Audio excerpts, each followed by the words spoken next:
नमस्कार, NDTV India पे आपका स्वागत है। वक्त है एनडीटीवी दुनिया का। मैं हूं निधि कुलपति। हमारी आज की लीड जो स्टोरी जुड़ी है इस्राएल और हमास के बीच होने वाले सीज फायर से। कितना कारगर होगा ये, लेकिन साथ ही देखेंगे कि इस्राएल में हूतियों की तरफ से दागी गई मिसाइल का क्या हाल हुआ है। जानेंगे कि जंग की वजह से, किस वजह से ये हुआ। रूस से गैस की सप्लाई बंद होने से सबसे ज़्यादा परेशान है यूरोप का कौन सा देश, और फिर चीन के किस स्कूल में तैयार होते हैं आने वाले कल के चैंपियंस, और आखिर में समंदर के रास्ते किसने रिकॉर्ड समय में लगाया दुनिया का चक्कर। लेकिन आज की लीड स्टोरी से पहले एक नज़र अमेरिका की आग पर, जो अरबों रुपए का कर चुकी है नुकसान। तो अमेरिका में लगी आग के नतीजे भयावह होते जा रहे हैं। हजारों घर जल चुके हैं, लाखों लोग अपने घरों से बाहर हैं, हजारों एकड़ ज़मीन पर सिर्फ राख नजर आ रही है। आग से 21,500 अरब के नुकसान का अनुमान लगाया जा रहा है। तो कई दिनों से लगी आग पर काबू पाने के लिए अब हेलीकॉप्टर सैकड़ों हजारों गैलन गुलाबी धुआं बरसा रहे हैं। आग बुझाने के कामकाज से जुड़ी एजेंसी इसका कहना है कि ये धुआं ऐसे इलाके में भी आग बुझाने का काम करता है जहां फायर ब्रिगेड मशीनों और कर्मचारियों का पहुंचना मुश्किल होता है। इसे आम लोगों के लिए सुरक्षित माना जाता है, लेकिन इससे जंगल में रहने वाले जानवरों पर असर पड़ सकता है। तो कैसे आग पर काबू पाने के लिए water tanker, fire fighters Los Angeles पहुंचे हुए हैं। फायर ब्रिगेड के अधिकारी कह रहे हैं ज़्यादा खतरे वाले इलाकों में रह रहे लोगों को फ़ौरन घर छोड़ देना चाहिए। उनको किसी सरकारी आदेश का इंतज़ार नहीं करना चाहिए।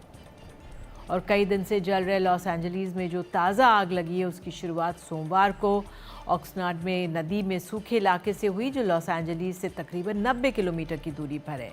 ये आग एक मंगलवार की सुबह तेज़ हो गई थी और हेलीकॉप्टर आग बुझाने की कोशिश करते रहे, लेकिन ज़्यादा कामयाबी नहीं मिल सकी है। लेकिन अब जांच इस बात की होने लगी कि आग लगी कैसे, और 1 जनवरी के बाद से दक्षिणी कैलिफोर्निया में 10 से ज़्यादा आग लगने की घटनाएं भी हुई हैं और ज़्यादातर लॉस एंजलिस इलाके में हुई हैं। ये आग देश को सबसे ज़्यादा नुकसान पहुंचाने वाली आग रही है और इससे $250 अरब के नुकसान का अनुमान लगाया जा रहा है। जिन रिहायशी कारोबारी इमारतों को आग से नुकसान पहुंचा है, उनकी मरम्मत पर $15 अरब खर्च होने का अनुमान लगाया जा रहा है। तो कैलिफोर्निया में आग की वजह से 164 वर्ग किलोमीटर इलाके को नुकसान पहुंचा है और 12,300 इमारतें किसी काम की नहीं रह गई हैं। लॉस एंजलिस में तकरीबन 1.5 लाख लोगों को उनके घरों से निकालकर 700 से ज़्यादा शेल्टर होम्स में पहुंचाया गया है।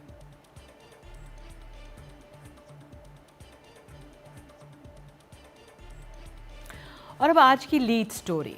इस्राएल और हमास के बीच सीज़फायर के पूरे आसार बन रहे हैं। कतर के विदेश मंत्रालय के प्रवक्ता माजिद अल अंसारी ने कहा है कि सीज़फायर की बातचीत सही दिशा में आगे बढ़ रही है। उन्होंने बातचीत को संवेदनशील बताते हुए ज़्यादा जानकारी देने से इनकार कर दिया, लेकिन ये ज़रूर कहा कि आज हम किसी भी तरह की डील के बहुत करीब हैं। पश्चिम एशिया मामलों के जानकार भी कह रहे हैं कि ट्रंप की शपथ से पहले सीज़फायर के लिए हर कोशिश हो रही है।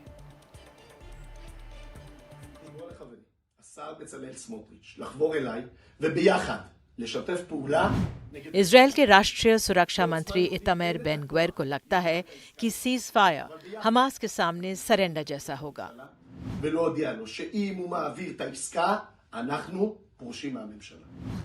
वित्त मंत्री बेज़लेल स्मोट्रिच भी उनसे मिलती जुलती राय रखते हैं। सीज फायर को लेकर नेतन्याहू पर दबाव भी रहा है और इसकी मुखालफत करने वाले भी कम नहीं हैं।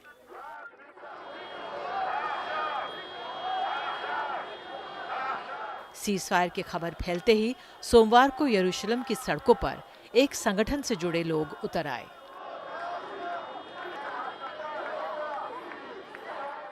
इनमें से कुछ बंधकों के रिश्तेदार थे, कुछ जख्मी सैनिक थे तो कुछ रिजर्व सैनिक। ये सब मांग कर रहे थे कि बंधकों की रिहाई हमास पर जीत के जरिए ही हो। इस्राएली झंडे लिए प्रदर्शनकारी गाजा के लिए मानवीय मदद भेजे जाने का भी विरोध कर रहे थे। इस प्रदर्शन का आयोजन गबूरा फोरम ने किया था, जो जंग के दौरान मारे गए कुछ सैनिकों के परिवारों की नुमाइंदगी का दावा करता है।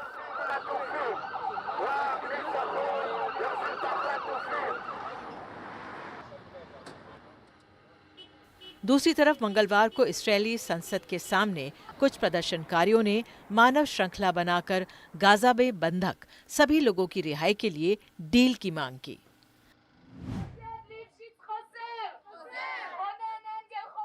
गाजा में बंधक 98 लोगों के फोटो इनके पास थे और ये उनके नाम को लेकर उनकी वापसी की मांग कर रहे थे।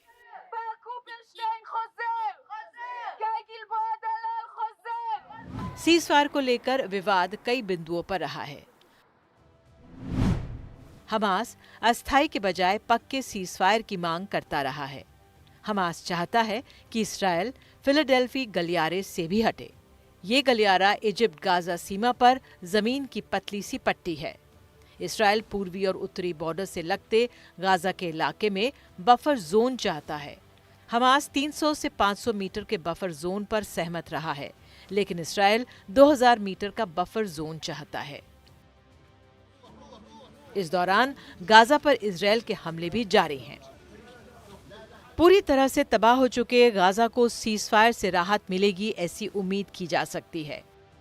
हालांकि हिजबुल्लाह के साथ सीज़फायर के बावजूद इजरायल उस पर जब तब हमले करते रहता है। और इस पर बात करने के लिए हमारे साथ डॉक्टर खीवराज जांगिड़ हैं, इजरायल मामलों के जानकार। बहुत बहुत शुक्रिया जुड़ने के लिए। डॉक्टर जांगिड़, कितनी उम्मीद है ये समझौता हो जाएगा? कहा यह जा रहा है 3 चरण में होगा। पहले 33 बच्चे, महिलाओं, फिर पुरुष, फिर तमाम और चीज़ें सामने आ रही हैं। आपका आंकलन क्या है? नमस्कार निधि जी। आज शाम तक इस डील की जेरूसलम में मैं 10 दिन के लिए तल अवीव आया हुआ हूं, तो पिछले 10 दिनों से जो हरकत इस देश में है वो इस डील के अनुमान को लेके है। आपने सही 2 लोगों का वीडियो दिखाया शुरू में। नेतन्याहू के 2 मिनिस्टर हैं और कुछ संगठन हैं जो इस डील के खिलाफ है। वो ये चाहते हैं, आपने कुछ पेचीदगियां बताई जो इस डील को रोके रही थी, पर बुनियादी तौर पे इजराइल की सरकार का एक बहुत बड़ा तबका किसी भी डील के खिलाफ है, चाहे उसमें हमास कितना भी समझौता कर ले।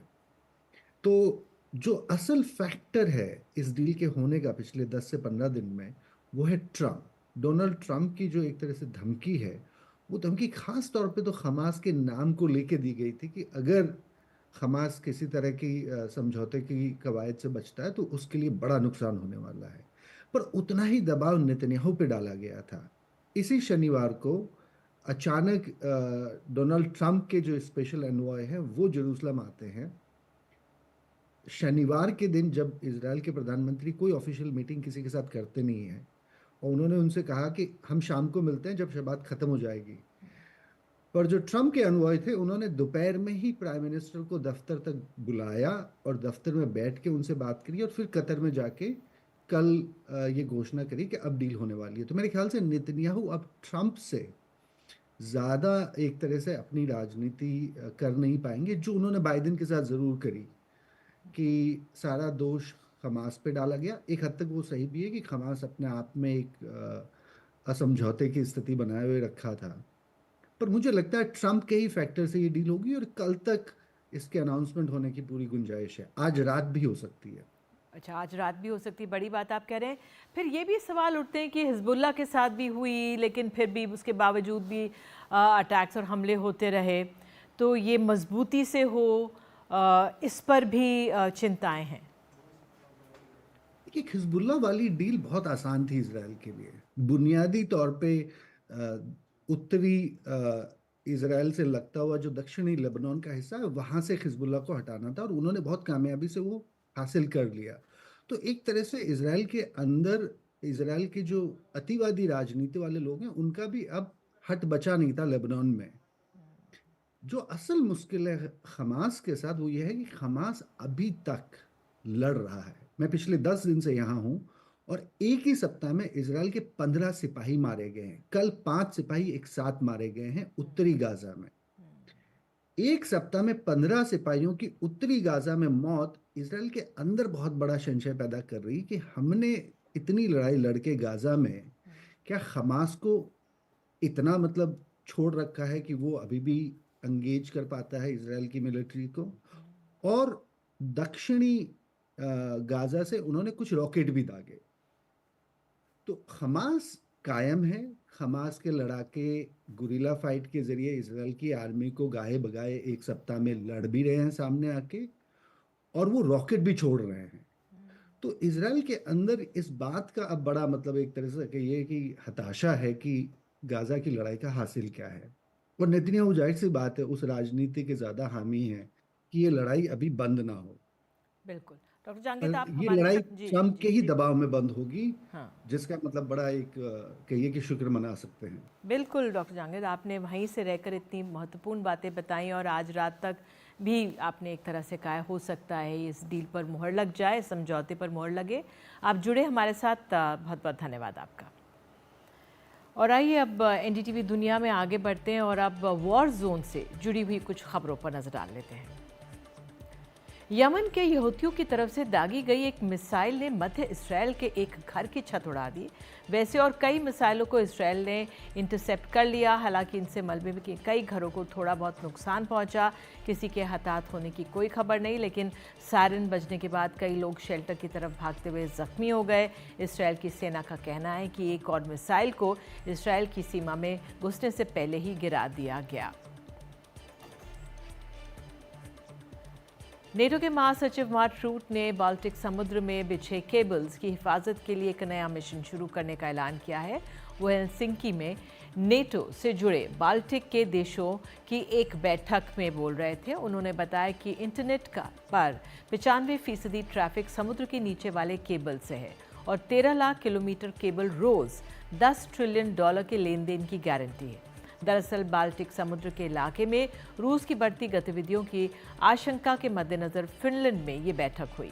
फिनलैंड और एस्टोनिया ने इस बैठक की मेज़बानी की। नेटो प्रमुख मार्क रूट ने साथ ही लातविया और लिथुआनिया के राष्ट्रपतियों, डेनमार्क, जर्मनी, पोलैंड, स्वीडन के राष्ट्र प्रमुखों और यूरोपीय आयोग के उपाध्यक्ष ने इसमें हिस्सा लिया।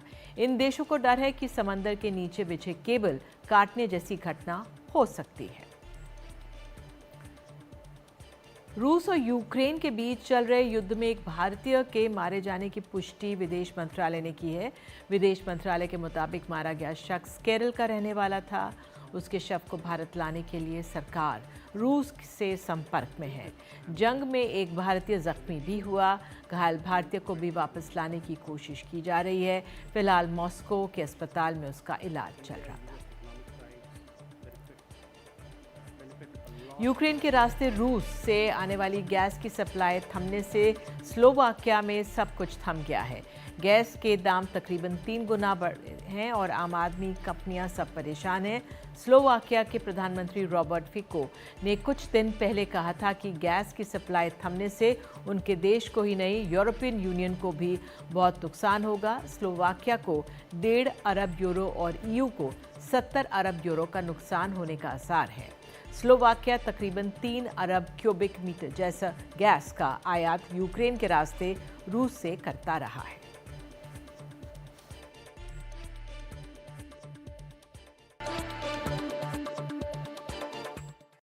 दक्षिण अफ्रीका की एक पुरानी सोने की खदान में अवैध रूप से काम कर रहे कम से कम 100 मजदूरों की मौत हो गई है। ये लोग इस खदान में महीनों से फंसे हुए थे।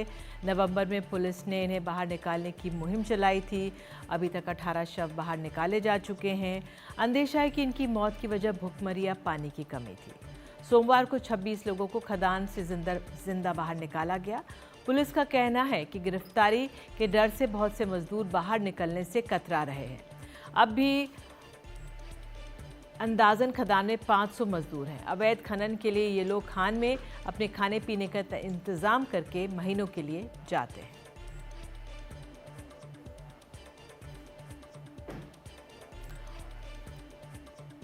और अब आज के वीडियो जो कुछ खास है, तो चीन में अगले महीने एशियाई विंटर गेम्स होने वाले हैं। यहाँ पर अभी से बर्फ में होने वाले खेलों का जुनून सबके सर पर चढ़कर बोल रहा है।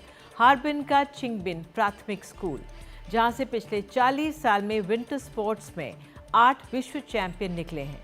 वहां के बच्चे भी आइस रिंग में अपनी महारत आजमा रहे हैं। कच्ची उम्र में ही अपने स्कूल में बनी आइस रिंग में ये बच्चे अभ्यास करके रम जाते हैं और देश विदेश में झंडे गाड़ते हैं। फ्रांस के नाविक चार्ली डाल्टन नाव से दुनिया का चक्कर लगाने की रेस जीत ली है। उन्होंने ये चक्कर 65 दिनों में लगा लिया, जो एक रिकॉर्ड है और पिछले रिकॉर्ड से तकरीबन 10 दिन कम है।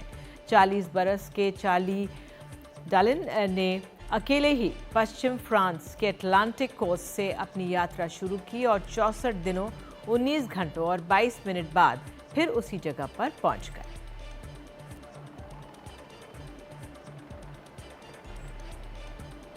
और इसी के साथ एनडीटीवी दुनिया में इतना ही। खबरों का सिलसिला एनडीटीवी इंडिया पर जारी रहेगा।